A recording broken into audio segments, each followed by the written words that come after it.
अक्सर इस बात को लेकर के हम लोग परेशान रहते हैं कि आखिर में जो है ना जमानत जब्त क्या कहलाता है। क्योंकि आप देखते हैं कि जब भी एमपी यानी कि सांसद और एमएलए यानी कि विधायक का जब चुनाव होता है तो उस समय जो है ना एक पार्टी दूसरे पार्टी के ऊपर ये आरोप लगाते हैं, यानी कि एक तरीका से कमेंट करते हैं कि आने वाले चुनाव में जो है ना आपका जमानत जब्त हो जाएगा।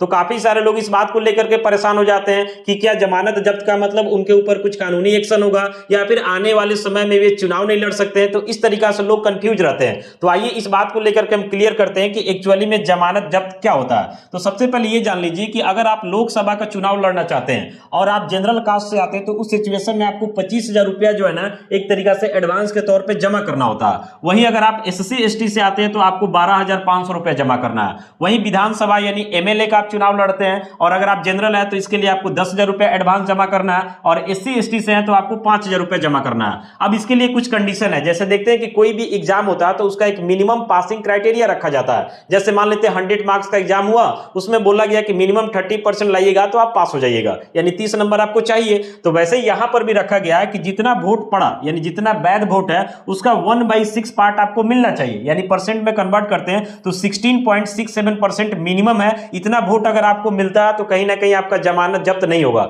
लेकिन इससे कम वोट मिलता है तो जमानत जब्त हो जाएगा। जमानत जब्त का मतलब क्या हुआ कि ये जो आप पैसा दिए हैं ना, ये पैसा आपको रिटर्न नहीं किया जाएगा, लेकिन मिनिमम अगर 1/6 पार्ट आपको वोट मिल जाता तो आपका पैसा रिटर्न हो जाएगा। बाकी आपके ऊपर कोई कानूनी एक्शन नहीं होगा।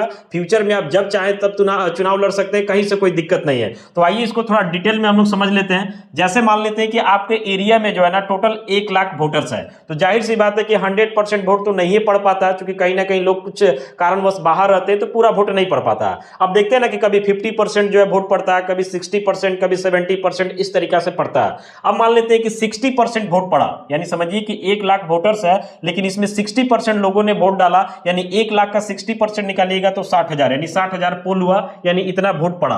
अब जितना वोट पड़ा ना उसका 1/6 पार्ट, तो इसका 1/6 पार्ट निकालेंगे तो 10,000। तो ये 10,000 जो है ना मिनिमम क्राइटेरिया है, यानी कम से कम आपको जो है ना उस इलेक्शन में 10,000 वोट अगर मिल जाएगा तो ये जो जमानत का रुपया आप जो समझिए जमा किए एडवांस के तौर पे, ये रुपया आपको दे दिया जाएगा। लेकिन 10,000 से कम अगर वोट आपको मिला उस केस में तो ये रुपया जो है ना वापस नहीं किया जाएगा। बाकी आपके ऊपर कोई कानूनी एक्शन नहीं होगा, इस बात को लेकर के डरना नहीं है। और एक बात ये भी ध्यान में रखना है कि अगर मान लेते हैं कि इलेक्शन यानी पोलिंग होने से पहले आप अपना नामांकन वापस ले लेते हैं या फिर जो है आपके नामांकन को किसी कारणवश रद्द कर दिया जाता है या फिर कैंडिडेट का डेथ हो जाता है तो उस केस में ये पैसा को वापस कर दिया जाता है, अदरवाइज जो है वापस नहीं किया जाएगा।